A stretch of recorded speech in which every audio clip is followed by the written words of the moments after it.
তাআলার অধিক প্রশংসা করে। ওই বান্দার যদি কঠিন কোনো বিপদ থাকে, কঠিন কোনো মুসিবত থাকে, আমার আল্লাহ তাআলা ওই বান্দার কঠিন বিপদ এবং মুসিবত থেকে উদ্ধার করে দেন। জবান খুলে জোরে সোরে পড়ি সুবহানাল্লাহ। এই জন্য যে যেখানে থাকেন না কেন, কঠিন বিপদে কঠিন মুসিবতে আল্লাহ তাআলার অঢেল পরিমাণ প্রশংসা করবেন, আল্লাহ তাআলা শুকরিয়া আদায় করবেন। এজন্য উলামায়ে কেরাম বলতেছেন, রাসূলের হাদিস যাচাই বাছাই করে তোমরা যেখানে থাকো সুবহানাল্লাহ, আলহামদুলিল্লাহ, লা ইলাহা ইল্লাল্লাহ জিকিরটা একটু বেশি বেশি করবা। ইয়া রাসূলুল্লাহ, কেন? নবী সাল্লাল্লাহু আলাইহি ওয়াসাল্লাম নবী আমার বলে, এই জিকির যদি কোনো মানুষ তার জবানের মধ্যে জারি রাখতে পারে, আল্লাহ তাআলার প্রশংসা তার জবানের মধ্যে জারি রাখতে পারে, তাহলে আমার আল্লাহ তাআলার ওই বান্দা যদি কোনো জায়গার মধ্যে কঠিন কোনো মুসিবতে পড়ে যায়, আল্লাহ তাআলার গায়েবী সাহায্যের মাধ্যমে ওই বান্দাকে সাহায্য করা হবে। জোরে পড়ি সুবহানাল্লাহ। যেমন ভাবে সাহায্য করা হয়েছিল আল্লাহ তাআলার পয়গম্বর হযরতে ইউসুফ আলাইহিস সালাতু ওয়াস সালামকে। 9 ভাই একসাথে ইউসুফ পয়গম্বরকে নদীর পানির কূপের মধ্যে যখন ফেলে দিলেন, ইউসুফ পয়গম্বর ওই পানির মধ্যে যাইয়া পর্যন্ত, কূপের মধ্যে যাইয়া আল্লাহ তাআলার প্রশংসা করতে ভুল করেন নাই। কিন্তু যাযাবর আরবের অনেক মানুষ যখন ব্যবসা করার জন্য ইউসুফ নবীর ওই কূপের সামনে দিয়ে যাচ্ছিলেন, ওই কূপের মধ্যে পানির জন্য নিক্ষেপ করার যে পাত্র ছিল, ওই পাত্রের মধ্যে করে আল্লাহ তাআলা ইউসুফ পয়গম্বরকে উদ্ধার করেছেন। এই ইউসুফ পয়গম্বর, আপনাকে আল্লাহ তাআলা কেমন করে উদ্ধার করেছেন? আপনি কি আল্লাহ তাআলার কাছে সাহায্য চাইছিলেন? উনি বলেন, আল্লাহর কসম, আমি আমার আল্লাহর কাছে সাহায্য কামনা করি নাই। আমাকে যখন আমার ভাইয়েরা কূপের মধ্যে নিক্ষেপ করেছে, আমি ইউসুফ পয়গম্বর সেই কূপের মধ্যে 3 দিন পর্যন্ত অবস্থান করেছিলাম। পানি ছুঁইতে পারি নাই, পানি আমার গায়ের মধ্যে লাগে নাই। আমি ইউসুফ পয়গম্বর সেখানে শুধু সুবহানাল্লাহি ওয়া বিহামদিহি সুবহানাল্লাহিল আযীম এই জিকিরটা শুধু করেছি। আর করার কারণে আমার আল্লাহ তাআলা আরবের যাযাবরদের মাধ্যমে আমি ইউসুফ পয়গম্বরকে উদ্ধার করেছে। জোরে পড়ি সুবহানাল্লাহ। গভীর মনোযোগ দেন। তাহলে আল্লাহ তাআলার বান্দা আল্লাহ তাআলার প্রশংসা করলে আল্লাহ মুসিবত থেকে উদ্ধার করেন, গায়েবী সাহায্য করবেন। এই জন্য আপনারা যে যেখানে থাকেন না কেন, আল্লাহ তাআলার প্রশংসা, আল্লাহ তাআলার শুকরিয়া বেশি বেশি করে আদায় করবেন। সাহাবায়ে কেরাম প্রশ্ন করে, ইয়া রাসূলুল্লাহ, 3 নাম্বার আল্লাহ তাআলার কি পুরস্কার দান করেন? আপনি রাসূলের কাছে জানতে চাই। আমার রাসূল হাবিবে কিবরিয়া মুহাম্মদ মুস্তাফা সাল্লাল্লাহু আলাইহি ওয়াসাল্লাম বলতেছে, 3 নাম্বার, ওই বান্দার যদি কঠিন কোনো রোগ থাকে, বিমারি থাকে, আমার আল্লাহ তাআলা বান্দার কঠিন রোগ থেকে শিফা দান করে। চিন্তা করে দেখেন, ডাক্তারের ভিজিট লাগে 1000 টাকা, সর্বনিম্ন 300 টাকা, আবার সর্বোচ্চ যাচাই বাছাই করলে 4-5 হাজার টাকা ভিজিট দিয়ে ডাক্তার দেখানো লাগে।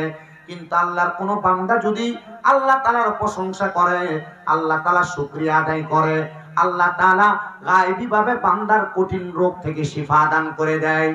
বেশি কোনো আমল লাগবে না। এই প্রশংসাটা বড় স্বাভাবিক প্রশংসা। আপনাদের পার্শ্ববর্তী থানা তিতাস থানার একটা লোক বড় ক্যান্সারের মতো কঠিন রোগে আক্রান্ত। ডাক্তার বলেছেন আপনাকে ভারতের ভেলোরের মধ্যে পাঠানো লাগবে চিকিৎসা করার জন্য। ওই ব্যক্তি তিতাসের নাগেরচর এলাকার পার্শ্ববর্তী এলাকায় যখন আমি একদিন মাহফিলে গেলাম, দাসকান্দি মাহফিলে যাওয়ার পর আমার হাতের মধ্যে ধরে কান্না করে দিয়েছেন। বলছেন, হুজুর, ক্যান্সারের কোনো এই দুনিয়ার জমিনে আনসার নাই, মানে কোনো চিকিৎসা নাই, আমরা জানি। হুজুর, ডাক্তার বলেছে ভারতের ভেলোরে গিয়ে ভালোভাবে চিকিৎসা করা লাগবে। দোয়া করবেন আল্লাহ তাআলা যেন আমাদেরকে দুনিয়ার জমিনের মধ্যে শিফা দান করে। আর যদি শিফা না দেয়, আল্লাহ যেন কষ্ট না দিয়া ঈমানের সাথে আমি বান্দার মরণ দান করে। ওই বান্দা বলেন, আমি এই জন্য সব সময় সব আলেমদের কাছে দোয়া চাই। আমি বললাম, আব্বুজি, আপনি যে ডাক্তার দেখান, ডাক্তার আপনারা কি বলছে? বলছে এই রোগের কোনো আর ভালো চিকিৎসা নাই। আমি বলছি, আমার কাছে একটা চিকিৎসা আছে, আপনি যদি সামান্য ছোট্ট চিকিৎসাটা গ্রহণ করেন, আমার মনে হয় আল্লাহ তাআলা আপনাকে ক্ষমা করে দিবে। এই তিতাসের ওই ব্যক্তিটা উনি আমাকে বলে, হুজুর, ডাক্তারের কাছে লাখ লাখ টাকা আমি ব্যয় করেছি, চিকিৎসা করার ব্যবস্থা করেন, আমি আমার টাকা ব্যয় করতে চাই। আমি বললাম, বেশি টাকা লাগবে না, মাত্র 60-70 টাকার কালো জিরার প্রয়োজন। উনি দোকান থেকে কালো জিরা আনাইলেন। আমি বললাম, আব্বাজি আপনি নামাজ আদায় করেন কিনা? উনি বলছে, হুজুর অসুস্থ হওয়ার পরে প্রস্রাব পায়খানা আমি ধরে রাখতে পারি না, তবুও চেষ্টা করি ঘরে আমি 5 ওয়াক্ত নামাজ পড়ার জন্য। আমি বললাম, এখন থেকে 5 ওয়াক্ত নামাজের পাশাপাশি আপনি আমার আল্লাহ তাআলার কাছে একটা ইবাদত করবেন, যে ইবাদতের কথা আল্লাহ তাআলা কোরআনুল কারীমে বলেন, ওয়া মিনাল লাইলি ফাতাহাজ্জাত বিহি নাফিলাতাল লাকা আসা আইয়াবাসাকা রাব্বুকা মাকামাম মাহমুদা। আল্লাহ তাআলা নবীজিকে বলেছেন, আপনি রাতের কিছু অংশ তাহাজ্জুদের নামাজ আদায় করেন, আপনাকে অতি সত্বর মাকামে মাহমুদ প্রশংসার দরজা দান করা হবে। এই আয়াত যখন আমার নবীজির উপর নাযিল হয়েছে, নবীজি কেমন করে জানি কান্না করেন। আম্মা জান আয়েশা সিদ্দিকা বলেন, আল্লাহর হাবিবকে দেখলাম ওই দিন সিজদাকে অনেক লম্বা করেছেন, নবীজি সিজদা থেকে মাথা মুবারক উঠাচ্ছেন না। সিজদা থেকে মাথা উঠানোর পরে আম্মা জান আয়েশা সিদ্দিকা রাদিয়াল্লাহু তাআলা আনহা আল্লাহর হাবিবকে বলেন, ইয়া রাসূলুল্লাহ, আপনি কেন এমন ভাবে কান্না করতেছেন? আপনার কান্না করার কারণ জানতে চাই। আম্মা জান আয়েশা সিদ্দিকা বলেন, এই মুহূর্তে আল্লাহ তাআলা আমি নবীর উপর একটা আয়াত নাযিল করেছেন, এই আয়াতের জন্য কান্না করি না, আমি আমার উম্মতের জন্য কান্না করি। ইয়া রাসূলুল্লাহ, আয়াত নাযিল হয়, এটা আল্লাহ তাআলার ওহী, এটা যেই ব্যক্তি পায় সেই ব্যক্তি নবুয়তের দায়িত্ব পালন করে, কিন্তু আপনি কেন ওহীটা পাওয়ার পর কান্না করেন? আল্লাহর হাবিব বলে, আয়েশা, আমি নবী কান্না করার কারণ হইল, আমাকে আল্লাহ তাআলা বলেছেন আমি যদি তাহাজ্জুদের নামাজ আদায় করে রাতের কিছু অংশে, মানে শেষ তৃতীয় অংশে, আল্লাহ তাআলা আমি নবীকে প্রশংসার দরজা মাকামে মাহমুদ দান করবে। কিন্তু আমি আমার আল্লাহর কাছে কান্না করলাম, আল্লাহ, আমি নবী দুনিয়ার জমিনের মধ্যে থাকবো না, রওজা মুবারকের মধ্যে চলে যাব, কিন্তু আমার উম্মতেরা আমি নবীকে বড় ভালোবাসবে, বড় মোহাব্বত করবে, এরা আবেগওয়ালা হবে। হাদিস শরীফে দেখলাম খাসাইসুল কুবরার 123 নম্বর পৃষ্ঠার মধ্যে হাদিস শরীফটা বড় সুন্দর করে দেওয়া, 4 জন বর্ণনাকারী একসাথে হাদিস বর্ণনা করেছেন। ওই উম্মত হবে সূর্য দেখে দেখে তারা নামাজের সময় নির্ধারণ করবে। কি দেখে? সূর্য দেখে দেখে তারা নামাজের সময় নির্ধারণ করবে। ওই উম্মত এমন হবে, রাসূলকে দেখার জন্য তারা বড় আবেগাফুল্লত হয়ে থাকবে। ওই উম্মতের আরেকটা খাসিয়ত হলো, ওই উম্মত অল্পতে সন্তুষ্টি হয়ে যাবে। ওই উম্মতের আরেকটা খাসিয়ত হলো, ওই উম্মত যখন ইবাদত করবে দুনিয়ার কোনো সম্পদকে লোভ করে করবে না, জান্নাত পাওয়ার জন্য করবে। সুবহানাল্লাহ। আম্মা জান আয়েশা সিদ্দিকা বলেন, নবীজি আমার কাছে এই কথাগুলো বলে বলে কান্না যখন করেন, আমি রাসূলকে বললাম কান্না করার কারণ কি এখন খুঁজে পাইলাম। নবী গো, কান্না যে করেছেন আল্লাহ কি আপনি নবীর দোয়া কবুল করেছে কিনা? নবী আমার বলে, আয়েশা শুনো, আমি নবীকে আল্লাহ তাআলা একটা ক্ষমতা দিয়েছে, মুস্তাজাবাতুদ দাওয়াত, মানে আমি নবীর যে কোনো দোয়া আল্লাহ কবুল করে। আমি নবী আল্লাহর কাছে হাত তুললে আল্লাহ তাআলা দোয়া কবুল করে। আমি নবী যখন চোখ মুবারকের পানিগুলো ছেড়ে দিয়ে দিয়ে কান্না করলাম, আল্লাহ তাআলার পক্ষ থেকে আমার উপরে হাদিসে কুদসি নাযিল হয়ে গেছে, আমার উম্মত যদি দুনিয়ার জমিনের মধ্যে তাহাজ্জুদের নামাজ আদায় করে, আল্লাহর কাছে কোনো দোয়া করে, আল্লাহ তাআলা তার সব দোয়া কবুল করে নেবে। ইয়া রাসূলুল্লাহ, উম্মত কি দোয়া করবে, এদের কি দোয়া কবুল করা হবে? এখানে আপনারা অনেকে আছেন যুবক ভাইরা, অনেকে আছেন বিদেশ যাওয়ার চেষ্টা করেন, যাইতে পারেন না। আমি বলবো 5 ওয়াক্ত নামাজের পাশাপাশি তাহাজ্জুদের নামাজ পড়েন। অনেকে ব্যবসা করেন, বরকত হয় না, বলবো 5 ওয়াক্ত নামাজের পাশাপাশি তাহাজ্জুদের নামাজ আদায় করেন। পর্দার অন্তরালে অনেক মা বোনেরা বয়ান শ্রবণ করতেছেন, আপনাদের গর্ভে সন্তান আসেন না, এখানে ওখানে দৌড়াদৌড়ি না কইরা বন্ড সন্ড কবিরাজের কাছে না যাইয়া তাবিজ তোমার নাই না, আপনাদের কাছে আবদার হইল সালাতুত তাহাজ্জুদের নামাজ আদায় করেন। বলো হুজুর কেমনে? এক কবিরাজের এক ঘটনা আমি আমার উস্তাদের কাছে শুই না, আমার মাথাটা বড় অবাক হয়ে গেছে। হুজুর আমারে বলতেছে এক কবিরাজের একটা ঘটনা শোনা। আমি কইলাম হুজুর কি? কয় কবিরাজের কাছে এলাকার একজন মানুষ গেছে, তার বউ তার কথা শোনে না, এক কবিরাজের কাছে গেছে তাবিজ আনবার লাগা, এ বাড়িতে যায় দেখে কবিরাজ এক মাছ দাসে। কবিরাজের কাছে গেছে কেন? বউ কথা শোনে না, তাবিজ আনবার লাগা, বাড়ি যে দেখে কবিরাজ এক মাছ দাসে।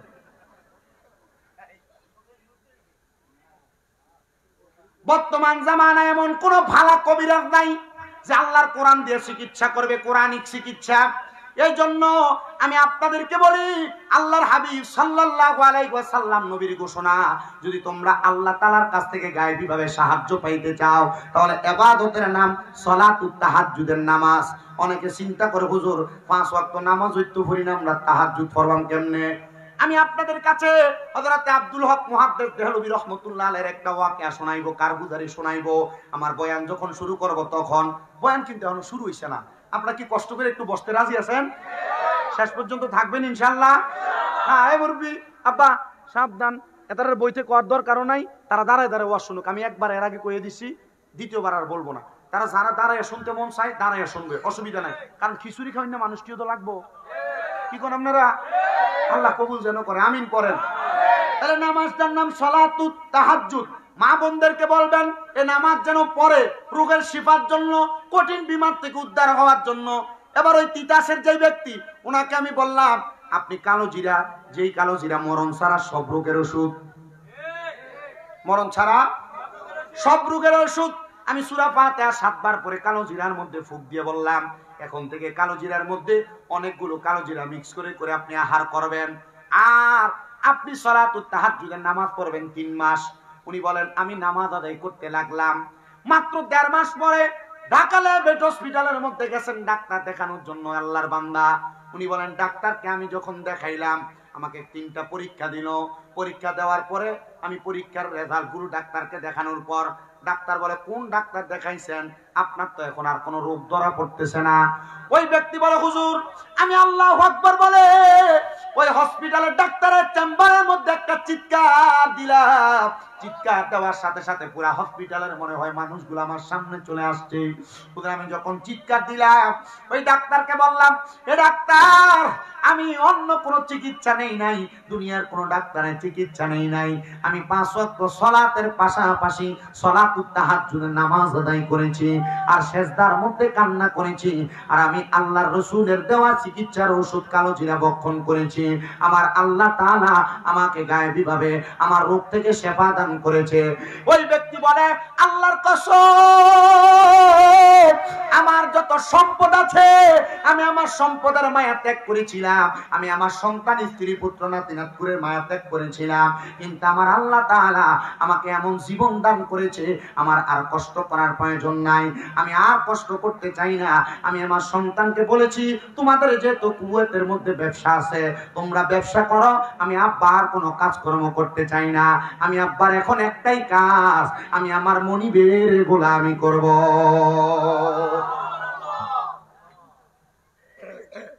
তার আল্লাহ তাআলার যারা প্রশংসা করে, ওই প্রশংসাকারী বান্দা কঠিন কোন বিপদে থাকলে বিপদ থেকে উদ্ধার করে একজন,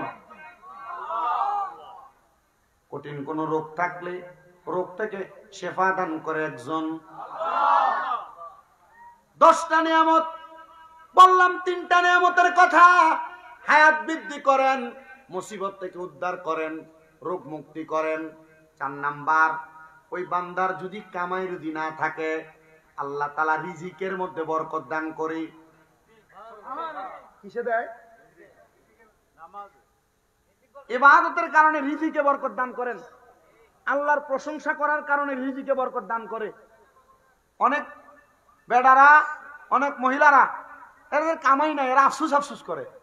এ ব্যাক করলে এরা বুঝে না, যদি বুঝতো এরা এই আফসুস আফসুস না কইরা সেজদার ভিতরে লুটে পড়তো।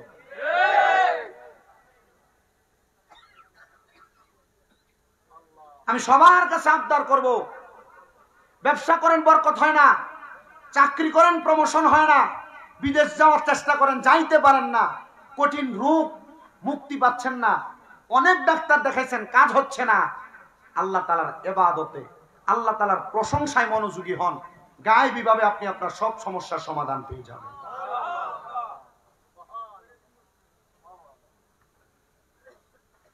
ধৈর্য নিয়ে বসবেন মুসলমান। আল্লাহ তাআলা রিজিকের ফয়সালা করেন আল্লাহ তাআলার প্রশংসা করার কারণে। এবার আসেন আল্লাহ তাআলা আর কি প্রদান করেন। যেহেতু নিয়ামত দিবেন আল্লাহ তাআলা 10টা, এটা জোরে কোন 10টা নিয়ামত প্রদান করবেন। 5 নাম্বার নিয়ামতটা বড় মর্যাদাবান নিয়ামত। 5 নম্বরে নিয়ামতরা বড় সম্মানিত নিয়ামত। ওই নিয়ামতরা হইল আল্লাহর ওই বান্দাটাকে আমার আল্লাহ তাআলা দুনিয়ার জমিনের মধ্যে থেকে যখন ইন্তেকাল করাবেন, মৃত্যু দিবেন, ওই মৃত্যুটা ঈমানের সাথে মৃত্যু দান করবেন। জবান বন্ধ নাই, জোরে পড়েন সুবহানাল্লাহ। কিসের সাথে মৃত্যু দিবেন? জোরে বলে না, কিসের সাথে মৃত্যু দিবেন? মুসলমান ইমানদারেরা গভীর মনোযোগ দিবেন। এই নবীপুর এলাকার অনেক মানুষ মারা যায়। অনেক মানুষ মারা যাওয়ার সময় বিছানার মধ্যে প্রস্রাব পায়খানা করে দেয়। মারা যাওয়ার সময় জিহ্বার মধ্যে কামড় দিয়ে মারা যায়। মারা যাওয়ার সময় নাকি দিয়ে মুখে দিয়ে রক্ত বের হয়। মারা যাওয়ার সময় চোখ উল্টায়া দেয়। মারা যাওয়ার সময় সুন্দর চেহারা কালো হয়ে যায়। কেন এমন জানেন? আনাস ইবনে মালিক রাদিয়াল্লাহু তাআলা আনহু নবীর প্রখ্যাত একজন সাহাবী, যিনার উপাধি হইল খাদেমুর রাসূল। উনি বলেন, নবীজি মাঝে মাঝে মায়া করে আমি আনাসে ইয়া বুনাইয়া আমার ছেলে বলে ডাকতেন। আমি আনাস ও নবীকে বাবা বলে ডাকতাম। আনাস ইবনে মালিক বলেন, আমি এমন কয়েকটা মৃত্যুর খারাপ অবস্থা দেখে আল্লাহর হাবিবে কিবরিয়ার কাছে প্রশ্ন করলাম, ইয়া রাসূলুল্লাহ, ওগো মায়ার নবী, ওগো দয়ার নবী, রাহমাতুল লিল আলামিন নবীজি, মানুষ কেন এমন কষ্ট পায় মারা যায়? নবী আমার এই প্রশ্ন করার সাথে সাথে নবীজির চোখ মুবারক গুলা বেয়ে বেয়ে টপ টপ টপ করে পানি পড়তেছে। আমি আল্লাহর হাবিবকে আবার প্রশ্ন করলাম, ইয়া রাসূলুল্লাহ, মানুষ কেন এমন কষ্ট পায় মারা যায়, এমন জঘন্যভাবে বিশ্রীভাবে মারা যায়, আপনার কাছে জানতে চাই। নবী আমার বলে, কেন এমন কষ্ট পেয়ে মারা যায়? আজরাইলের ভয়ঙ্কর চেহারা নীল চক্ষু নিয়া যখন ওই বান্দার সামনে দাঁড়ায় যায়, তখন বান্দা আজরাইলের ভয়ঙ্কর চেহারা দেখে ভয়ে বিছানার মধ্যে প্রস্রাব পায়খানা করে দেয়। এ বান্দা ভয়ে আজরাইলের চেহারা দেখে বিছানার মধ্যে প্রস্রাব পায়খানা করে দেয়। 2 নাম্বার, আজরাইল যখন তার রূহটা কবজ করার জন্য তার বুকের মধ্যে থাবাটা দিয়া দেয়, তখন ওই বান্দা মুখ দিয়া বলতে চায়, আর একটু আমারে সময় দাও। তখন বান্দার দুই জিহ্বাটা দুই চোয়ালের মাঝখানে কামড় পড়ে যায়। বান্দা চোখ দিয়ে ইশারা দিয়ে বোঝানোর চেষ্টা করে, তখন বান্দার চোখটা উল্টে যায়। বান্দা ওই সময় যখন আজরাইলের দিকে তাকায়, চোখ উল্টানোর সাথে সাথে বান্দার শাহরগ গুলা ঠাস ঠাস করে ছিঁড়ে যায়, হাতের রগ গুলা ছিঁড়ে যায়, পায়ের রগ গুলা ছিঁড়ে যায়। ওই সময় বান্দার রক্ত চলাচল করতে পারে না। ওই বান্দার যখন রক্ত চলাচল করতে পারে না, তখন বান্দার রক্তগুলা নাকে মুখে দিয়ে রক্ত বের হয়ে যায়। ইয়া রাসূলুল্লাহ, এমন কষ্ট পায়া কারা মারা যায়? নবী আমার বলে, দুনিয়ার জমিনের মধ্যে বেনামাজি, দুনিয়ার জমিনের মধ্যে হারামখোর, দুনিয়ার জমিনের মধ্যে সুদখোর, দুনিয়ার জমিনের মধ্যে পরের হক হরণ করা ব্যক্তি, দুনিয়ার জমিনের মধ্যে দুর্নীতি করা ব্যক্তিগুলা এমন কষ্ট পায়া মারা যায়। এবার আপনারা বলেন, এমন কষ্টের মরণ কি আমরা সবাই চাই নাকি? নবী আমার বলে, শুধু এই লাঞ্ছনা না, আমি কিন্তু আপনাদের কাছে রাসূলের অনেকগুলা হাদিসের খন্ড খন্ড অংশ থেকে কথাগুলা বলছি বাবাজিরা। গত জুমার আগের জুমা আমি বয়ানগুলা রাসূলের হাদিস থেকে নোট করেছিলাম। নবী আমার বলতেছে, যখন কোন এমন বদকার বান্দা মারা যায়, মারা যাওয়ার সময় ওই বান্দার রূহ যখন আজরাইল তার বুক থেকে টান দিয়ে হরণ করে নিয়ে যায়, তখন বান্দার সামনে আজরাইল ছাড়া আরো 2টা ফেরেশতা চলে আসে। কয়টা? 2টা ফেরেশতা চলে আসে। ওই 2টা ফেরেশতার চক্ষু হলো নীল রঙের। কি রং? নীল রঙের চক্ষু। ওই 2টা ফেরেশতা ওই গুনাহগার বান্দার সামনে যখন চলে আসে, 2টা ফেরেশতা রূহটা হাতের মধ্যে নেয় আজরাইলের হাত থেকে, কিন্তু 2 ফেরেশতার হাতের মধ্যে একটা রুমাল দ্বারা তারা নাকের মধ্যে এমন ভাবে চাপ দিয়ে রাখবেন। ইয়া রাসূলুল্লাহ, কেন ওই ফেরেশতাগুলা নাকের মধ্যে তারা রুমাল দ্বারা চাপ দিয়ে রাখবে? নবী আমার বলতেছে, নাকের মধ্যে চাপ দিয়ে রাখার কারণ হইল, এই বান্দা গুনাহ করতে করতে, সুদের টাকা খাইতে খাইতে, পরের হক খাইতে খাইতে বান্দার রূহটা দুর্গন্ধযুক্ত রূহ হয়ে গেছে। মনে হয় নবীপুর এলাকার মধ্যে একটাও সুদখোর নাই। মনে হয় নবীপুর এলাকার মধ্যে মানুষের জমি দখল করেন না, খাওয়েন না, একটাও নাই। সারা বাংলাদেশের জমিনে সব এলাকার মধ্যে দুই একটা এমন হারাম কর জমি দখল করনেওয়ালা দুর্নীতি করনেওয়ালা আছে। এটার কারণ হইল বাংলার সমাজের মধ্যে কোরআনের আইন বাস্তবায়ন না হওয়া। যদি কোরআনের আইন বাস্তবায়ন হইতো কোনদিন মানুষ দুর্নীতির দিকে তার হাত বাড়াইতো না, কদম বাড়াইতো না। এই জন্য মুসলমান সবার কাছে আমার আবদার হইল, আপনারা দুনিয়াতে চলাফেরা করা অবস্থায় যা করেন আর না করেন, আপনারা যে দুনিয়াতে চলাফেরা করা অবস্থায় হারাম কাজ বদ কাজগুলা করেন, অথবা যারা বদ কাজ করে তাদের সাথে সম্পর্ক রাখেন, এদের জন্য আপনার কিন্তু কবরের মধ্যে শাস্তি কম হবে না। ভোটটা দেন, দেওয়ার সময় সাবধানে দিয়েন। যেই ব্যক্তিরে ভোটটা দিছেন ওই ব্যক্তিরে ভোটটা দেওয়ার কারণে ওই ব্যক্তি যদি কোনো দুর্নীতি করে তার দুর্নীতির গুণ আপনার আমল নামে আসবে। এজন্য কারা কোরআন হাদিস দিয়ে দেশ চালাইবো এদের দিকে তাকায় আপনি ভোটটা দিবেন। আর নাইলে কিন্তু গুণা দিয়ে আপনার কান্দ আইব। বুঝতে পারছেন? এই যে রাজনীতির মাঠের মধ্যে অনেক ছড়াছড়ি, ফাড়াফাড়ি, দফাদফি, মারামারি চলে। একদল যাওয়ার পরে আরেক দল ওই দলের বাড়িও ভাঙচুর করছি। আবার এখন মামলার ব্যবসা চলতেছে। এই দলের মামলা দেয়, তুই যদি 3 লাখ দেশ তোর নাম কাটাইয়া দিমু। লাভ হইল কি? ওই দল যে তো মানুষের অত্যাচার করছে, তোমরা তো অত্যাচার করতেছ। এটার আমি চিন্তা করলাম, আমি যে ভোটার হওয়ার পর থেকে ভোট দিছি না, বালা কামই করছি। বলে কারণ কি? বলে আমি কি ভোট দিয়ে গুনাহগার হবো নাকি? এখন আমি ভোট দিলাম, মনে করেন মেম্বার সব না মেম্বার রে, মেম্বার আমি কিন্তু রাগ করেন না, আমি উদাহরণ দিতেছি। মনে করেন ভোট দিলাম মেম্বার রে, মেম্বার যদি কোনো দুর্নীতি করে, আমি ভোট দেওয়ার কারণে মেম্বারের দুর্নীতিরে সাপোর্ট দিলাম, মেম্বারের দুর্নীতির গুণে আমার কান্দে।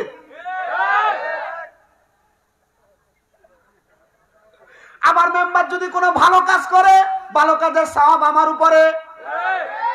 তবে মুসলমান মনে রাখবেন, শুধু 16 বছর না, গত 50 বছর পর্যন্ত বাংলাদেশের মানুষ কোরআন সুন্নাহ ভিত্তিক নিজের দায়িত্ব, নিজের অস্তিত্ব প্রমাণ করতে পারে নাই।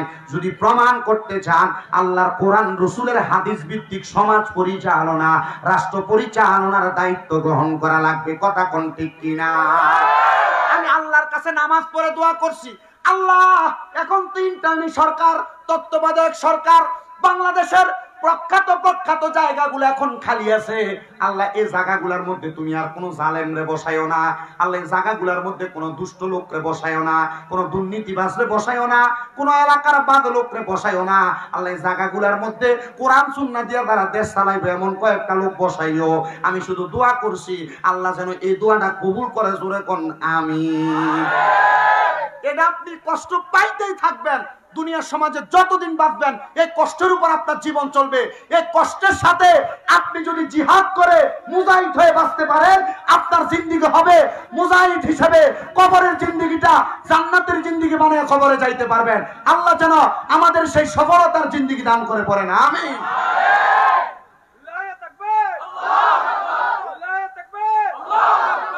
কিন্তু আপনারা এগুলা করেন না।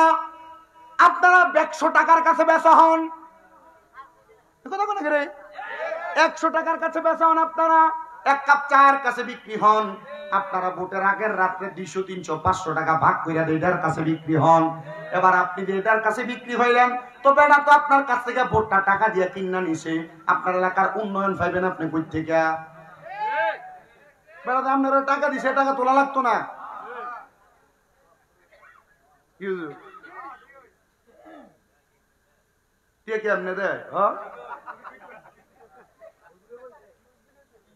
আপনাদেরকে সবাইকে আমি ধন্যবাদ জানাইতেছি, জাযাকুমুল্লাহ জানাচ্ছি। আল্লাহ যেন আপনাদেরকে উত্তম জাযা দান করে, আমিন করেন। কি লেগে জানেন?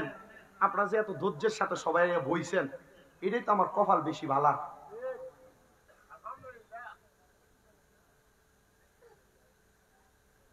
আল্লাহ যেন কবুল করে, জোরে পড়ে না আমিন। তাহলে মরণটা বালা মরণ না খারাপ মরণ? একজন লোক যাবেন মাহফিল কমিটি, এখানে একটা পাগলা আছে যেটা বাসি প্যাম্পও করতেছে, ওইটারে একটু কন্ট্রোল করেন। আর ভাললে না এনে না বয়েন। আছে একটা আছে, এটা আমি গাড়িতে নাম মনে দিচ্ছি। ও কখন ভাই, ও মাঝে মাঝে আমি নবী ফুটিয়ে দিকে ঢুকতে বেলা রাতকেও দেওয়া হয়। ওই যে রাতকেও মাঝে মাঝে দেওয়া হয়। আবার মাঝে মাঝে ওই যে আপনার কোম্পানিগঞ্জ মাঝখান দিয়ে নবীনগরের দিকে ঢুকতে জায়গা এনও দেখা হয় অন্তে বালা ড্রাইভার বাসি হরণ দেয় মেয়াপু করে মেহনত করে কষ্ট করে। আমি মোটামুটি নবীপুর ওই যে দাদার বাড়িতে মাহফিলে এসেছি 2 বার, মোটামুটি এর সাথে দেখা হয়েছে। তারপরে আপনাদের এখানে এলাম দেখা হইলো, ইন্ডিয়া রহিমপুর এলাম দেখা হইলো, কয়েক জায়গা তার সাথে দেখা হয়েছে। দোয়া করবেন যারা মনে করেন একটু এমন অ্যাবনর্মাল বা পাগলের বেশে থাকে, এদের সাথে কখনো খারাপ ব্যবহার করবেন না। কেন রসুলের হাদিস ইবনে মাদা শরীফ 303 নম্বর পৃষ্ঠায় আল্লাহর হাবিব বলছেন যে قال رجل ضعيف مستضعف ذو تمرين لا يؤبه له لو اقسم على الله لا بر। এমন পাগল টাইপের ব্যক্তি যারা, তোমরা এদের সাথে খারাপ ব্যবহার মন্দ ব্যবহার করবে না। কেন? এই ব্যক্তিদের যে কাপড় এলোমেলো, চুল এলোমেলো, এরা জান্নাতের বাদশা হবে। কিসের বাদশা হবে? জান্নাতের বাদশা। তো হারামখোর নাই এমন কোন এলাকা নাই, সুদখোর ঘুষখোর পরের হক মাইরা খাওয়ান না এমন লোক নাই, কোন এলাকা নাই। আবার নামাজও পড়ে হারামও খায় এমন লোক নাই। হ্যাঁ, বর্তমান সমাজে এমন অবস্থা যে বেটা সুদ খায় এটারে বানায় মসজিদের সভাপতি, যে বেটা ঘুষ খায় এটারে বানায় সেক্রেটারি। যদি জিগায় সুদখোর আর ঘুষখোররা কেন মসজিদের সভাপতি সেক্রেটারি বানাইলা, কই এ বেটা মসজিদের এসিডি দিছে আর লাগা, মসজিদের টাইলস গুলো দিছে আর লাগা। কথা বলেন না কেন? কথা কইতেছি খারাপ। এলাকার সর্দারি মাতাব্বরির দায়িত্ব এই সুদখোর আর ঘুষখোর গুলারে দেওয়া হয়।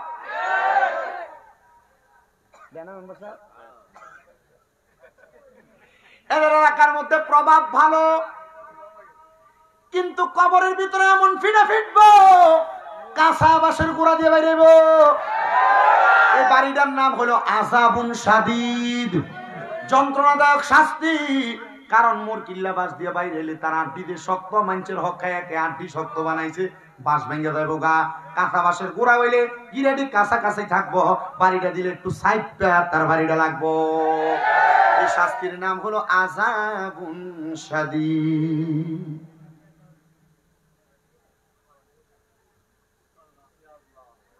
ধৈর্য নিয়ে বসেন, মনোযোগ নিয়ে বসেন।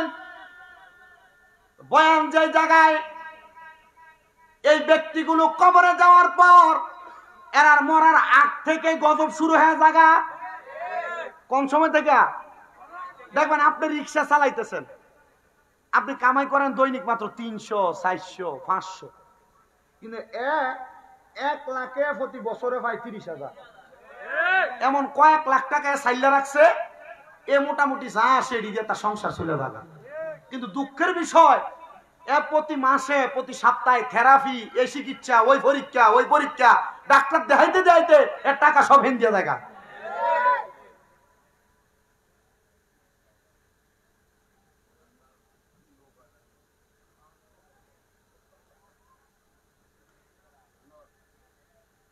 মনোযোগ দেন আপনারা। তাহলে ওই ব্যক্তিগুলা কবরে যাওয়ার পরে ফেরেশতাদের নাকের মধ্যে রুমাল থাকবে, রুমাল। ওই ফেরেশতারা বলবে এই বান্দার শরীরটা, এই বান্দার রুহুটা একবারে দুর্গন্ধযুক্ত রুহ হয়ে গেছে। এবার ওই 2 ফেরেশতা আজরাইলের হাত থেকে রুহুটা নিয়ে ওই বান্দাটারে আসমানের দিকে নিবে। আসমানের মধ্যে ডান দিকে 19 জন, বাম দিকে 19 জন ফেরেশতা দাঁড়ায় থাকবে। কিন্তু ওই ফেরেশতারা ওই বান্দার রূহকে দেখে তারা থুতু নিক্ষেপ করবে। 2 জন ফেরেশতা জিজ্ঞাসা করবে এই বান্দার রূহের দিকে তোমরা কেন এত ফেরেশতা থুতু নিক্ষেপ করো? কারণ কি জানতে চাই। বলে তোমরা নাকে কেন রুমাল দিলা? বলে কারণ হইল এ বান্দার রূহ দুর্গন্ধযুক্ত রূহ, এই জন্য বান্দাটার রূহের দুর্গন্ধ আমরা সহ্য করতে পারতেছি না, নাকে রুমাল প্রদান করলাম। তখন ওই ফেরেশতারা বলবে আমরা একই কারণে এই বান্দার প্রতি থুতু নিক্ষেপ করতেছি। কিন্তু ওই খারাপ ব্যক্তিটার রূহটা ডাক দিয়ে বলবে রে দুইজন ফেরেশতা, তোমরা আমারে এত তাড়াতাড়ি কেন নিয়ে যাচ্ছ? তোমরা যদি জানতা আমার জন্য কি যন্ত্রণাদায়ক, লাঞ্ছনাদায়ক, বঞ্চনাদায়ক শাস্তি রাখা হয়েছে, তোমরা আমারে এত তাড়াতাড়ি নিয়ে যাইতা না, এত তাড়াতাড়ি নিয়ে যাইতা না, এত তাড়াতাড়ি নিয়ে যাইতা না। এবার বান্দাকে আসমানের দিকে নিয়ে যাওয়া হবে। আলমে আরোহায় বান্দার রূহটাকে রাখার জন্য এবার আলমে আরোহার দরজা থাকবে বন্ধ। আল্লাহর বান্দাটার রূহটা নিয়ে আসা হবে জমিনে, আসমানের দিকে। আসমানের ডাইনে, আসমানের বামে, আসমানের সামনের দরজা বন্ধ।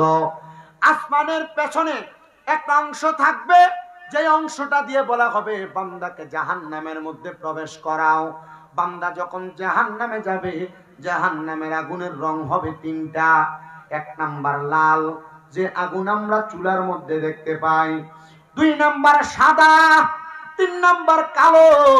এবার বান্দার জাহান্নামের আগুনে 1000 বছর জ্বালাইয়া বান্দার আগুনের তাপ যখন দিতে থাকবে, বান্দা কষ্ট পাবে। আর 1000 বছর জ্বালানোর পরে বান্দার আগুনের রংটা হবে সাদা। আর 1000 বছর জ্বালাইয়া ওই আগুনের রংটা হবে কালো। আবার বান্দা বলবে, হাইরে এত পিপাসা, 3000 বছর জাহান্নামের আগুনে জ্বললাম। বান্দা পানি পানি করবে, বলে হুজুর বান্দা এত কষ্ট পাবে, আল্লাহ তো রহিম রহমান, বান্দারে কি পানি দিবে না? বলে হ্যাঁ, বান্দাকে পানি দেওয়া হবে, কিন্তু জান্নাতি বান্দার পানি আর জাহান্নামী বান্দার পানি দুইটা দুই রকমের। বান্দার জন্য পানির পাত্র নেওয়া হবে, এই পাত্র কাচের, কিন্তু বান্দার পানির পাত্রটা হবে লোহার। আগুনের মধ্যে গরম কইরা সেক দিতে দিতে মনে হবে এটাও একটা আগুনের মতো, আগুনের কয়লার মতো। এবার ওই লোহার গরম পাত্রটার মধ্যে জাহান্নামীদেরকে জাহান্নামীর মধ্যে জ্বালাইয়া পুরাইয়া যে রক্ত এবং পুঁজগুলা হইছে, ওই রক্ত পুঁজগুলা এই পানির পাত্রটার মধ্যে নিয়া জাহান্নামীকে দেওয়া হবে, নাও পান করো। এ মুসলমান, এই পানির মধ্যে একটা মশা পড়লে আপনি পানি পান করেন না, একটা ময়লা দেখলে পুরা পানি পালায়া আপনি গ্লাসটারে ভালো করে ধুইয়া তারপরে পানি পান করেন। কিন্তু জাহান্নামীকে অন্যান্য ব্যক্তির আগুনে পুরাইলে যে রক্ত আর পুঁজ আসবে, এগুলা দেওয়া হবে, বান্দা তুমি পান করো। কেমনে খাইবা? পারবা না। হাদিস শরীফে এই পানিরে বলছে তিনাতুল খাবাল। কি? তিনাতুল খাবাল। এই পানি বান্দাকে দেওয়া হবে, বান্দা পান করো। হারাম খাইতে সাবধান, পরের হক খাইতে সাবধান, ওজনে কম দিতে সাবধান, গুনাহ করতে সাবধান। এবার কেমনে আপনি ভালো পথে চলবেন, কেমনে আপনি খারাপ পথে চলবেন, সিদ্ধান্ত আপনার। অনেকে চিন্তা করে হুজুর একটা গজল কইলেন না, জিকির আজকারও করলেন না, আমরা একটু গজল জিকির আজকার শুনতে যাই। আমি আমার ওয়াজটা শেষ কইরা দুরুদ সালাম কইরা জিকির আজকার কইরা দোয়া কইরা তারপরে ছুটি দিব, রাজি?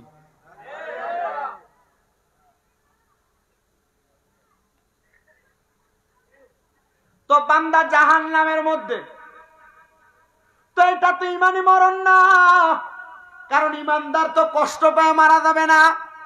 ইমানদার কি কষ্ট পেয়ে মারা যাবে? ইমানদারের মরণ বড় মজা, ইমানদারের মরণ বড় আরামদায়ক রে মুসলমান।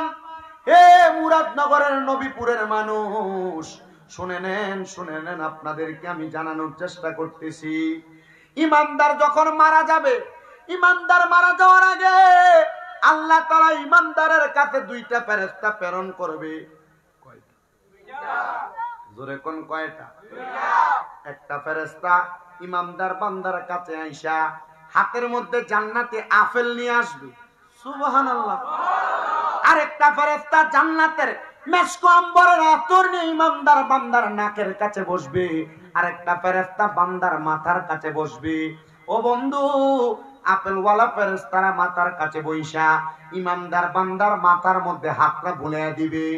ইমানদার বান্দা, ছোট বাচ্চা কান্না করলে মা যেমনে মাথায় হাত বুলিয়ে দিলে ইমানদার বান্দা ঠিক এমন ভাবে ঘুমিয়ে যাবে বাচ্চার মতো। এবার আজরাইল আসবে ইমানদার বান্দার রূহটা নেওয়ার জন্য। আজরাইল আইসা সর্বপ্রথম যেই থাবা দিবে, ওই থাবাটা ইমানদারের বুকের মধ্যে দিবে। কোথায়? বুকের মধ্যে দিবে। এই বুকের মধ্যে থাবা আজরাইল ইমানদাররে কেন দিবে? কারণ আমরা যেই নবীর উম্মত, মুহাম্মদ মুস্তাফা আহমদ মুস্তাফা সাল্লাল্লাহু আলাইহি ওয়াসাল্লাম নবীজি, ওই নবীজি রহমাতুল লিল আলামিন নবীর রূহ যখন আজরাইল কবজ করার জন্য আসছেন, আজরাইল এখনো রূহ কবজ করে নাই। নবীজির বুক মুবারকের উপরে শুধু আজরাইলের হাতটা রাখছে। আল্লাহর হাবিব তখন আল্লাহ বলে 3টা চিৎকার করেছিলেন। প্রশ্ন করা হয়েছে, ইয়া রাসূলুল্লাহ কেন চিৎকার করেন? আপনার রূহ তো এখনো কবজ করা হয় নাই। নবী মুহাম্মদ মুস্তাফা সাল্লাল্লাহু আলাইহি ওয়াসাল্লাম নবী আমার বলে, শোনো রে, আজরাইলের হাতটা বুকের উপর পড়ার কারণে আমি নবী রহমতের নবীর কাছে মনে হইল 7 সমুদ্রের যত বড় বড় পাহাড় আছে সব পাহাড় গুলা মনে হয় আমার বুকের উপর চাপায়া দেওয়া হয়েছে। ওই সময় নবীদের হাদিস বর্ণনা হচ্ছে, আম্মাদান ফাতেমাতুজ জাহরা রাদিয়াল্লাহু তাআলা আনহা বর্ণনা করতেছেন। তিনি বলেন, নবীজি তখনও জানতে চাইলেন, রে আজরাইল আমার উম্মতকে কি এমন কষ্ট দিয়ে মারা হবে নাকি?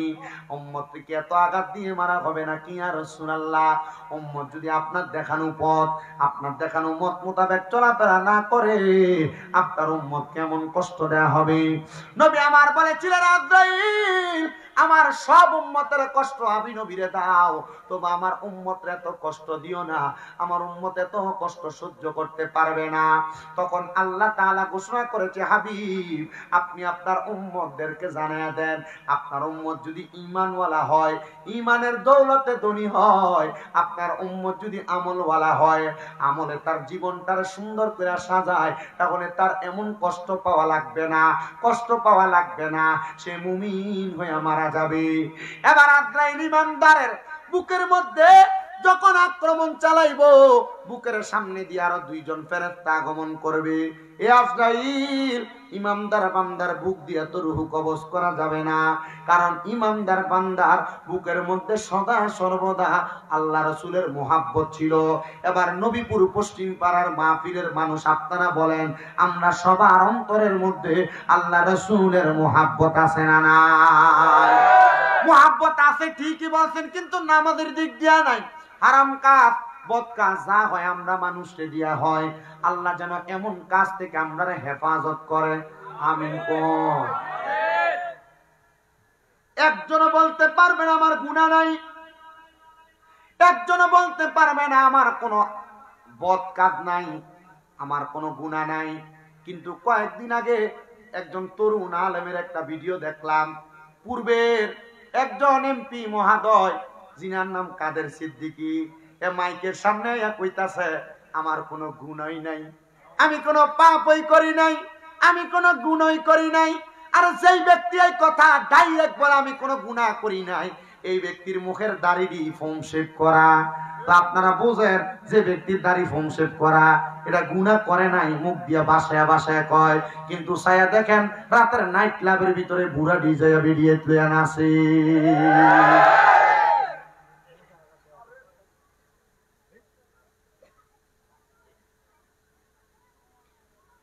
শোনেন মুসলমানের দল, কষ্ট দিতেছে আসেন কতক্ষণ? কটা বাজে?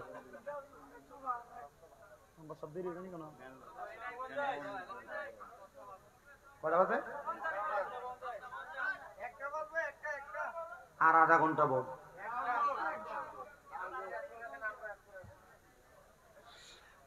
খিচুড়ি না ঠান্ডা দেবো গা?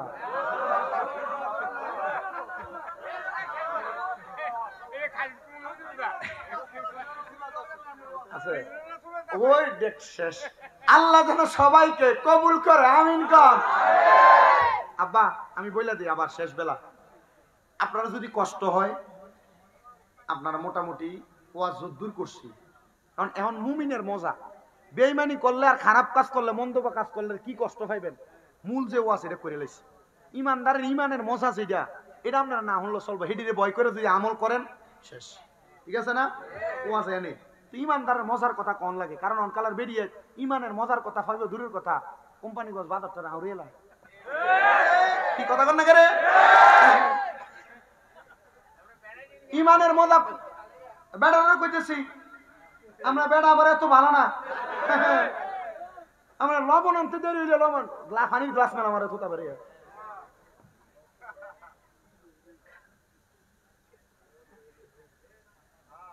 ওই দিন ঢাকার একটা ভিডিও আপনারা হয়তো যারা ফেসবুকের উন্নয়নে আপনারা দেখছেন, বেটা বিয়া যে একটা করছে আর যে বেটি লোকে ফেম করে এটা লোক ঘুরতে গেছে দেখা এখন ঘরের বেরিয়ে আইয়া তারা এমনি কটক কাশি দেখে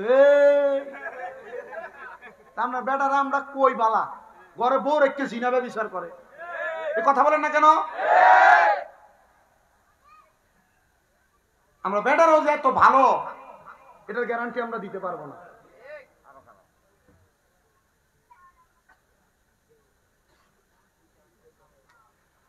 ইমানদারের মরণ কি? অন্তরে বিশ্বাস ভালোবাসা থাকতে হবে আল্লাহ এবং লাগবনি আমরা আসেনি না। আল্লাহ এবং রসুলের ভালোবাসা থাকলে নামাজ ছাড়বে না, বদ কাজ করবে না, বাজে কাজ করবে না, খারাপ কাজ করবে না, মন্দ কাজ করবে না। যদি করে মনে করবেন তার এটার ভিতরে ঘাটতি।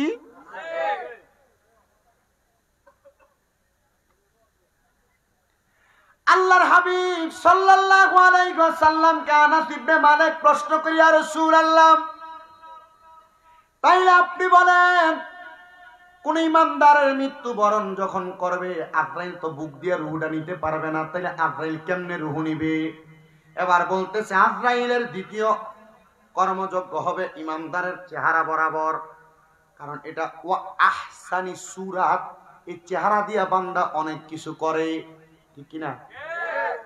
বান্দার এই চেহারার উপর আক্রমণ চালাইব, এবার ওই বান্দার চেহারার উপর আক্রমণ চালানোর কারণে বান্দার চেহারার মধ্য থেকে আবার দুইজন ফেরেশতা জবাব দিবে। আমরা যারা সুন্দর চেহারা নিয়ে বড়াই করি, এই চেহারার সব চাইতে মাদ্দার জায়গা হলো আমাদের কপাল। তখন এই বান্দার কপালের মধ্য থেকে ফেরেশতার আওয়াজ আসবে, এ বান্দার কপাল দিয়ে রূহ কবজ করা যাবে না, কারণ বান্দা সুবহানা রাব্বিয়াল আলা বলে আমার আল্লাহরে সেজদা দিছে।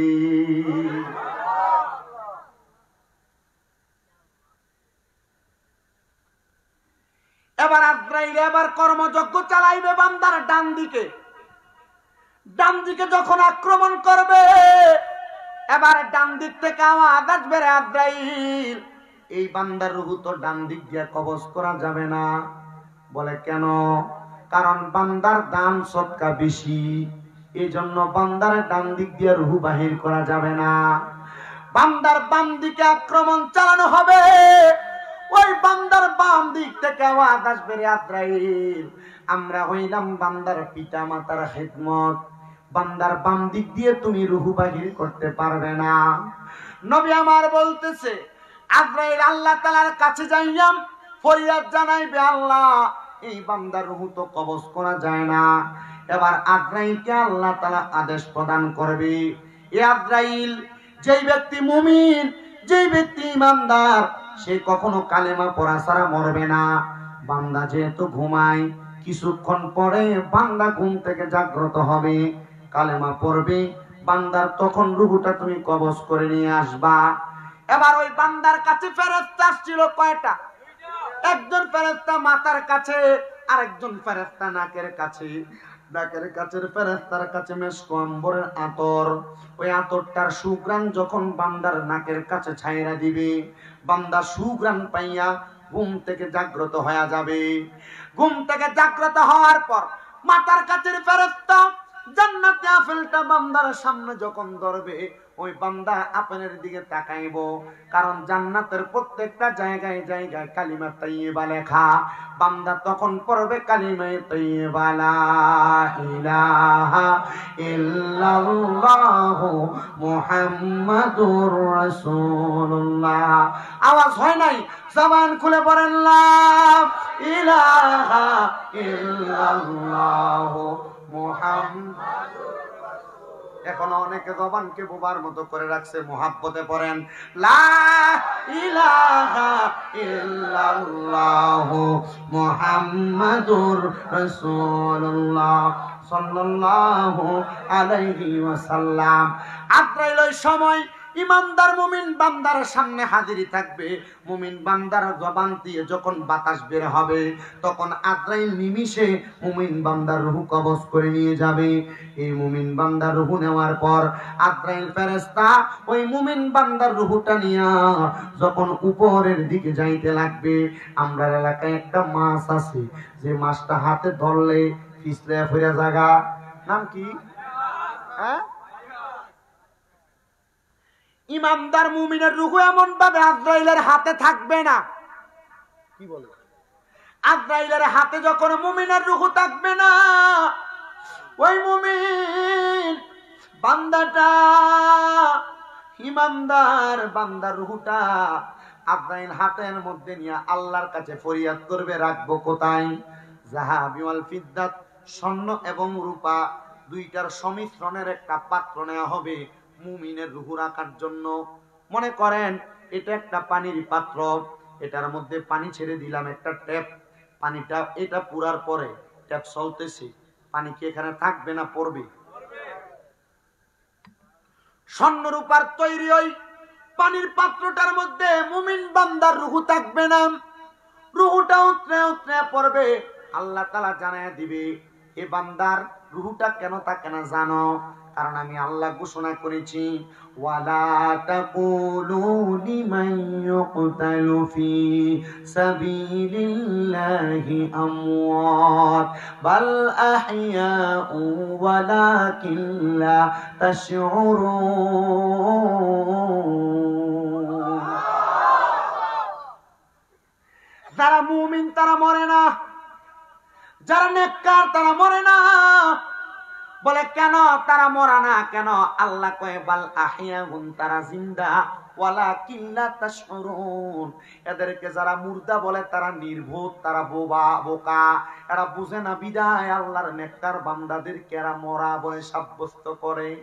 হে মুসলমান, আপনি যদি মারা যান, আপনি মারা যাওয়ার পরে আপনার লাশ পচবে না, আপনার কাফনও পচবে না, আপনার কাফনের কাপড়ের মধ্যে কেউ টাচও করবে না। এমন অনেক নজির বাংলাদেশে আছে। কিন্তু বাংলার মানুষ কি জীবন বানাইলা, মরার পরে তোমার কবরের বাস পচার আগে তোমার লাশ পয়সা যায়? না না না, বাস পচার আগে কেন তোমার লাশ পচবে? তোমার লাশটা যেন ঠিক থাকে, তোমার কবরের বাস পচে যাবে। আর বান্দার রূহটা যেন দাঁড়ায় দাঁড়ায় আল্লাহ তাআলার কুদরতি কদমে সেজদা দিতে পারে। এটা অন্য কারোর কথা না, নবীর হাদিসের কথা, আল্লাহর কোরআনের কথা। যদি বান্দা মুমিন হয়, যদি বান্দার ঈমানি খাসলত দিয়া জীবন গঠন করে, তাহলে বান্দা মরার পরে বান্দা জীবিত হয়। আলেম ওলামাদেরকে প্রশ্ন করবেন, হুজুর মানুষ না মারা যায়, মরলে আবার কেমনে জিন্দা হয়? দেখবেন ইন্তেকাল শব্দটা যে ব্যবহার করে এটা ভাবে ইনফিয়ালের ওজনে।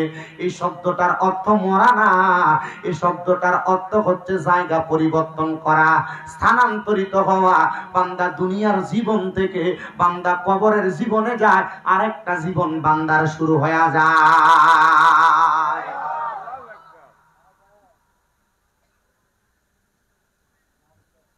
বান্দার রূহটা আবার বান্দাকে ফিরে দেয়, কিন্তু এর মাঝামাঝি দুইজন ফেরেশতা বান্দার রূহ নিয়ে যায়।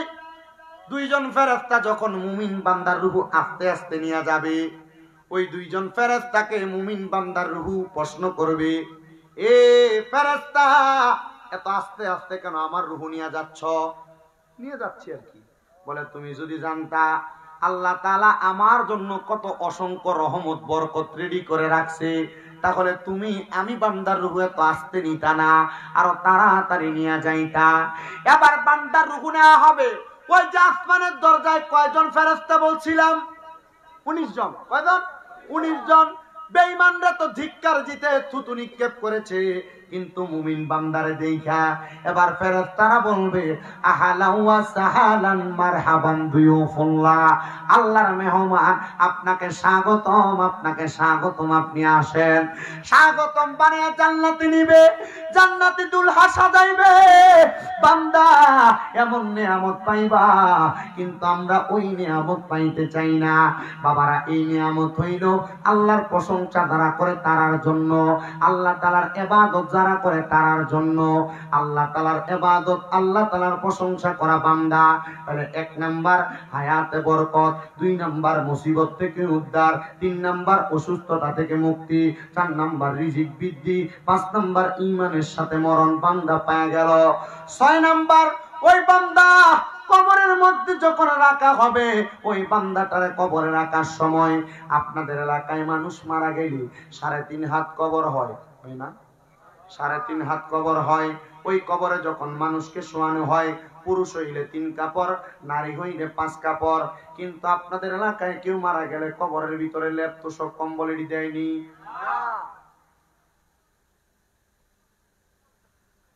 মুমিন বান্দা যখন মারা যাইব, ওই মুমিন বান্দার দেহটারে মানুষ বিসমিল্লাহি ওয়া আলা মিল্লাতি রাসূলিল্লাহ বলে কবরে নামাইয়া দিব। কিন্তু মানুষ দেখবে মাটিতে শোয়ায়, কিন্তু মুমিন বান্দারে মাটিতে শোয়ায় না।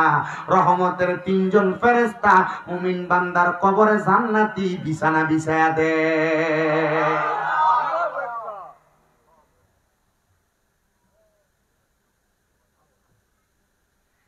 7 নাম্বার পুরস্কার,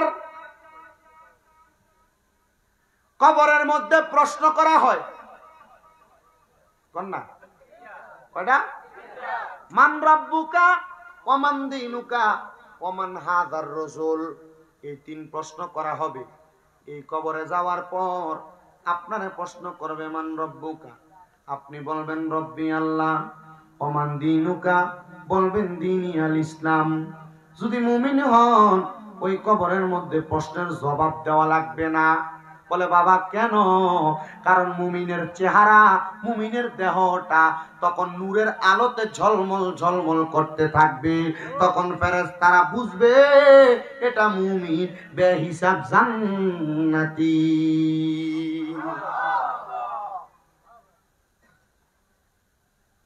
মুসলমান দাড়িগুলা যে ক্লিন শেভ করলা, মুসলমান পাঞ্জাবি পরো, কবরে পইরা যাবা না। টুপি লাগাও কবরে, কিন্তু টুপি লইয়া যাবা না। লুঙ্গি পরো, কবরে লইয়া যাবা না। মাথায় পাগড়ি লাগাও, কবরে লইয়া যাবা না। কিন্তু চিন্তা করো, যেই দাড়ি তুমি রাখলা, এই দাড়িটা লইয়া কিন্তু কবরে যাইবা। এই দাড়ি শেভ কইরা কবরে পাঠাবে না। হ্যাঁ, ওই কবরে 3 প্রশ্ন। মান রব্বুকার উত্তর দিলা, ওয়া মান দীনুকার উত্তর দিলা, কিন্তু যখন প্রশ্ন করবে ওয়া মান হাযার রাসূল, এই ব্যক্তিকে চিনো কিনা, তখন আপনি চিনার আগে নবী যদি আপনার দাড়ি ছাড়া চেহারাটা দেখা কয় তারে আমি চিনি না, উপায় আছে?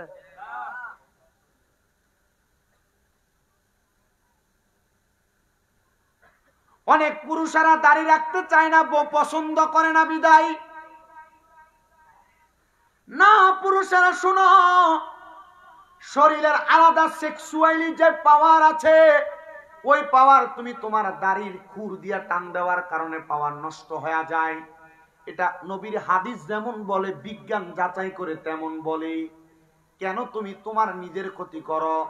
মা বোন আপনাদের কাছে আবদার, আপনারা আপনাদের স্বামীদেরকে দাড়ি রাখার অনুমতি দিয়া দেন। যদিও মনে হইব বুড়া, এটা আসলে বুড়া না, এটা 16-17 বছরের টাকরা যুবকের মতো শক্ত থাকবে। আমি আমার ওয়াদে কথাগুলো বলার কারণে আপনাদের দোয়ার বরকতে কুমিল্লা শহরে আমার 6টা মাদ্রাসা চলে। এর মধ্যে একটা মাদ্রাসা কুমিল্লা চকবাজারের পরবর্তী জায়গা, যে জায়গার নাম নূরপুর সমোহনী তাহফিজুল কোরআন মাদ্রাসা। ওই মাদ্রাসায় একটা ছাত্র ভর্তি করাইছে চাঁদপুরের শাহরাস্তি থানা থেকে। বাচ্চাটার বয়স বেশি না, নাম সজীব। তার আম্মা ওই দিন আসছে মাদ্রাসায়। তার আব্বার সঙ্গে আমি ভিডিও কলে যখন কথা বললাম, আমি ওনাকে বললাম আপনার চেহারাটা বড় সুন্দর। তার আম্মা কয় হুজুর উমরা হজ করে আসছে, আমি আমার স্বামীকে বলছি যেন দাড়িটা রাইখা দেয়। আমি কইলাম দেখছুনি, ফুলা মাদ্রাসায় পড়ানোর কারণে মহিলার অন্তর কেমন পরিবর্তন হয়ে গেছে। ওনার স্বামীটা আমার বলছে হুজুর একটা মাত্র ছেলে, তার জন্য দোয়া করি। আমার স্ত্রী বলছে আমি নিয়ত করব। মুসলমান, এমন একটা বউ যদি ঘরের মধ্যে থাকে ঘরটা শান্তি হবে। সুন্দর হবে। কিন্তু অনেক যুবক ছেলেরা চিন্তা করে আমি দাড়ি রাখতেছি না, দাড়ি রাখার কারণে সুন্দর মাইয়া বিয়া করতে পারবো না, আমাদেরকে ভালো সুন্দর মাইয়া পছন্দ করবে না। না রে যুবক, না, দাড়িওয়ালা পোলারে ওই মাইয়া পছন্দ করে না একটা কারণ, দুইটা কারণ, তিনটা কারণে। বলে হুজুর কোন তিনটা কারণ? এক নাম্বার কারণ, মাইয়া চিন্তা করে পোলাটার মুখে যদি দাড়ি থাকে, এই পোলাটারে বিয়া করলে এই পোলারে লইয়া সিনেমা দেখা যাবে না। পোলার মুখে দাড়ি থাকলে এই পোলারে নিয়ে ওই ব্রিজে যায় বাদাম সপুরি খাওয়া যাবে না। পোলার মুখে যদি দাড়ি থাকে এই পোলারে বিয়া করলে লইয়া মার্কেটে মার্কেটে ঘুরা যাবে না। এবার আপনারা বলেন, মার্কেটে যে মাইয়াটা ঘুরে, সিনেমা চাইতো যে মাইয়াটা পাগল, মডেলিং করতে যে মাইয়াটা পাগল, এটা কি আসলে বালা মাইয়া না খারাপ মাইয়া? তো আল্লাহর নবীর সুন্নাত দাড়ি রাখার কারণে আপনি একটা খারাপ মাইয়া থেকে বাঁচবেন।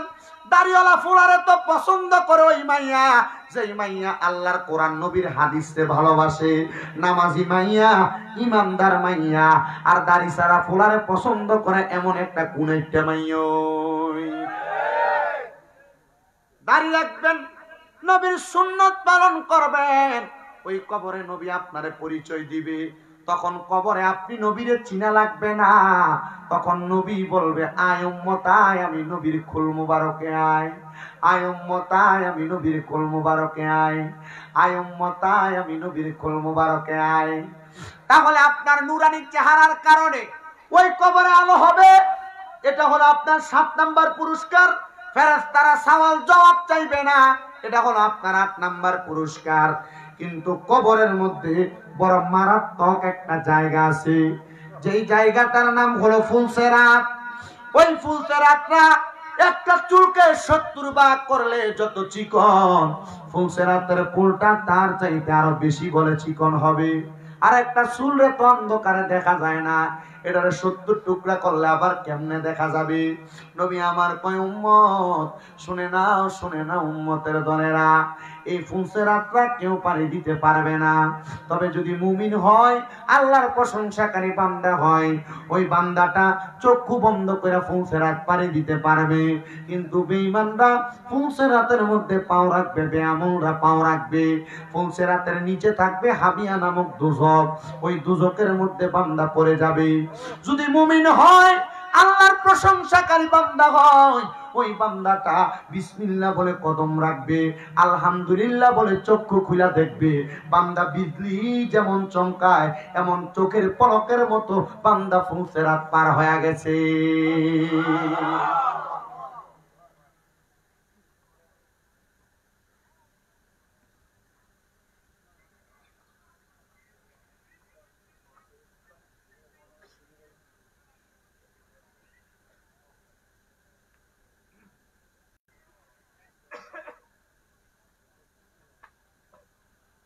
এবার আসেন শেষ পুরস্কার, 10 নাম্বার পুরস্কার। ওই বান্দা সামনে 2টা দরজা দেখবে, একটা দরজা বড় সুন্দর, আর একটা দরজা বড় নরমাল। কয়টা দরজা? একটা দরজা দেখবে বড় সুন্দর, বড় চাকচিক্যময়। বাংলার মানুষ আমরা চাকচিক্যের পাগল, বাংলার মানুষ আমরা সুন্দরের পাগল, আমরা সুন্দরের পূজারী মানুষ। এই সুন্দর দেখা পাগল পারা হয়েন না। তখন বান্দা ওই জায়গায় গেলে বলা হবে ফাদা কালাল জান্নাহ, বান্দা জান্নাতে প্রবেশ করো। তখন বান্দা জান্নাতে যাবে, জান্নাতের রহমতের ফেরেশতারা বান্দারে স্বাগতম জানাবে। হে মুসলমান ইমানদার, আপনাদের সবার কাছে আমার আবদার হইল, আপনারা যা করেন আর না করেন, দুনিয়ার সমাজের মধ্যে চলাফেরা করা অবস্থায় আল্লাহ তাআলার ইবাদত, আল্লাহ তাআলার প্রশংসাটা বেশি করে করবেন। বলে হুজুর আল্লাহ তাআলার প্রশংসা কিভাবে করা যায় আমরা জানতে চাই। নবী আমার শিখিয়ে দেয় আল্লাহ তাআলার প্রশংসা করা যায় 3 ভাবে। ওয়াবুদুল্লাহা ওয়ালা তুশরিকু বিহি শাইআ ওয়া বিল ওয়ালিদাইনি ইহসানা। এই কোরআনুল কারীমের আয়াতের 3টা অংশ। 1 নাম্বার, আল্লাহ তাআলার ইবাদতের মাধ্যমে আল্লাহর প্রশংসা করা যায়। দুই নাম্বার শিরিক না কইরা আল্লাহর প্রশংসা করা যায়। মুসলমান, তিন নাম্বার আব্বা আম্মার খেদমতের মাধ্যমে আল্লাহর প্রশংসা করা যায়। আপনারা জানিয়ে দিয়ে যায় আল্লাহ তাআলার প্রশংসাটা বেশি বেশি করার চেষ্টা করবেন, দেখবেন আল্লাহ তাআলা আপনাকে অনেক ভালো ভালো জায়গা থেকে উদ্ধার করবেন। ছোট একটা ওয়াকিয়া বলি। হযরত আব্দুল হক মুহাদ্দিস দেহলভী রাহমাতুল্লাহ আলাইহি বড় মাপের হাদিস বিশারদ, উনাকে সব বর্ণনার মানুষ অনুসরণ করে, অনুকরণ করে। আব্দুল হক মুহাদ্দিস দেহলভী রাহমাতুল্লাহ আলাইহি বলে, আমার কাছে একজন নেশাখোর ব্যক্তি আইসা ডাক দিয়ে কয়, হুজুর আপনি তো বায়াত গ্রহণ করান, আমাকে আপনার কাছে আপনি বায়াত করান, মুরিদ করায়া দেন। তবে হুজুর শর্ত হইল আমি বায়াত হমু, নামাজ পড়তাম পারতাম না। আপনারা কোন এমন বন্ড মুরিদান বাংলার সমাজে নাই? আব্দুল হক মুহাদ্দিস দেহলভীর মতো ভালো আলেমের কাছে বলছে কি, হুজুর মুরিদ হমু, তবে নামাজ পড়তাম পারতাম না। নাউজুবিল্লাহ জোরে।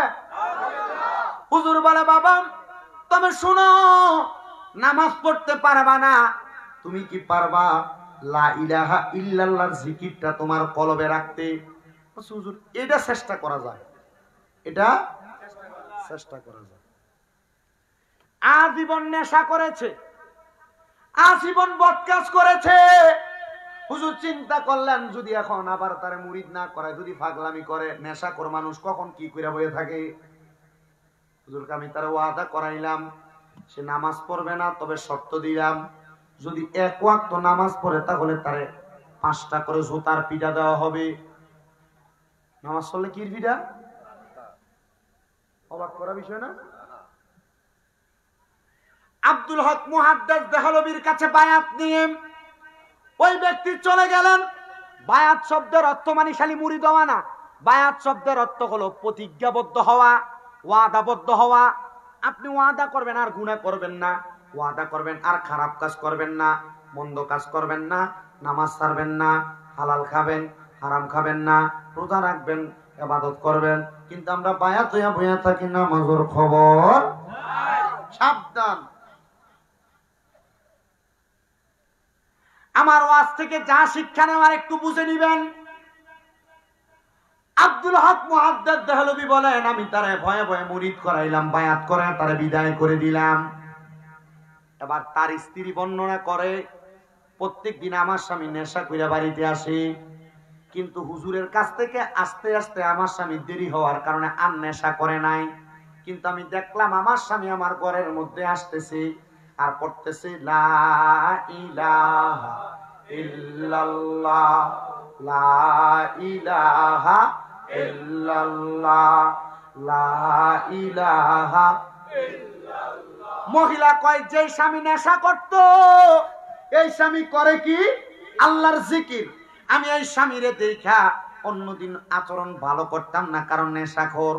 এবার আমি ওই স্বামীটারে সুন্দর করে ঘরে আসার পর খাবার পাইরা দিলাম, সুন্দর করে শুইতে দিলাম। আমি দেখলাম আমার স্বামী ঘুমাইতে ঘুমাইতে জিকির করতেছে লা ইলাহা ইল্লাল্লাহ। আমার স্বামী জিকির করতে করতে ঘুমায় গেছে।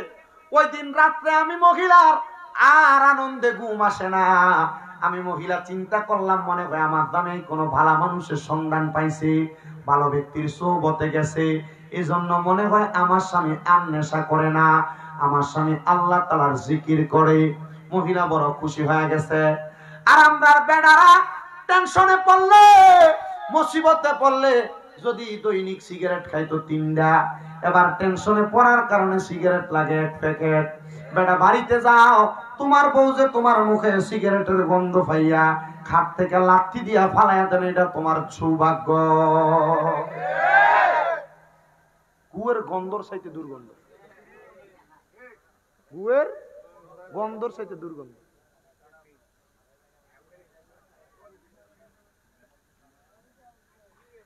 কি বিড়ি? একটা ছোট্ট কথা বলে দেই, নবী আমার শিখিয়ে দিছে, দুনিয়াতে কিয়ামতের আগে যদি তোমরা জাহান্নামী মানুষ চিনতে চাও, তারার দিকে চাও যারার মুখের ভিতরে আগুন থাকে। বাবা, আমি কইলাম না, আপনারা কোন আগুন কারার মুখে থাকে?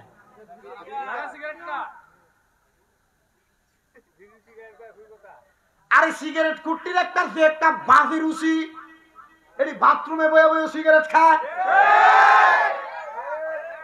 এই কথা বল না রে।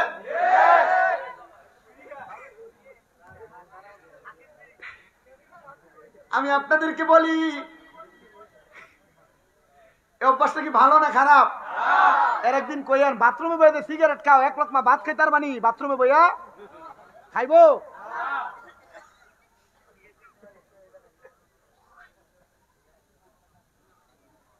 যদি আকল থাকে আহল থাকে না, সিগারেট মুখের কাছে আনতো না।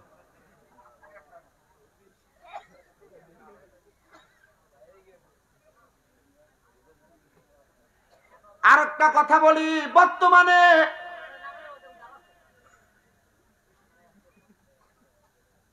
যারা যারা সিগারেট খায়, বেশিরভাগ সিগারেট খোরারে জিগাইবেন তোরে সিগারেট খাওয়া শিখাইছে কে? কইবা আমার অমুক বন্ধু। যারা সিগারেট খানা শিখছে, যে কোনো বন্ধুর পাল্লায় করে শিখছে।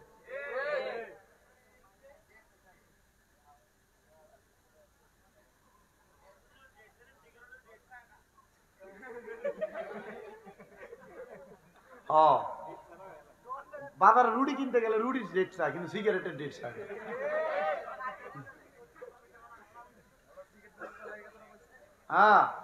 আল্লাহ যেন কবুল করা, জোরে করা আমিন। কবুল কি সিগারেট খাইবার লাগে না সারবার লাগে? আরো জোরে কোন, খাইবার লাগে না সারবার লাগে? আল্লাহ তাআলা কবুল করুক, জোরে বলেন আমিন। জাহান্নামী হওয়ার দরকার নাই, জাহান্নামী খাসিয়ত নেওয়ারও দরকার নাই। আল্লাহর হাবিবের কথা মানেন, আল্লাহর হাবিবের কথা মোতাবেক চলাফেরা করেন। আমার মনে আছে, আমি যখন গত বছরের আগের বছর 22 সালে আলহামদুলিল্লাহ আপনাদের দোয়ার বরকতে আমি বাংলাদেশ সহ ভারতে অনেক প্রোগ্রাম করছি। আমি আমার হাজত ছাইরা অসমের বাইরে দাঁড়ানো এক আলেম মানুষ, তো ভালো আলেম, বুজুর্গ আলেম বোঝা গেছে ওনাকে। উনি অসমে ঢুকছে, দুইটা বেশিক্ষণ লেট হয় নাই, উনি তাড়াতাড়ি গুরগুরে যে অসম থেকে বাইরে হয়ে গেছে কলকাতা এয়ারপোর্ট। উনি বাইর হওয়ার পর আমি জিজ্ঞেস করলাম যে ভাইজান কি সমস্যা? উনি আমার সাথে আগরতলা থেকে এই কলকাতা পর্যন্ত গেছে। আমি জিজ্ঞাসা ভাইজান কি সমস্যা?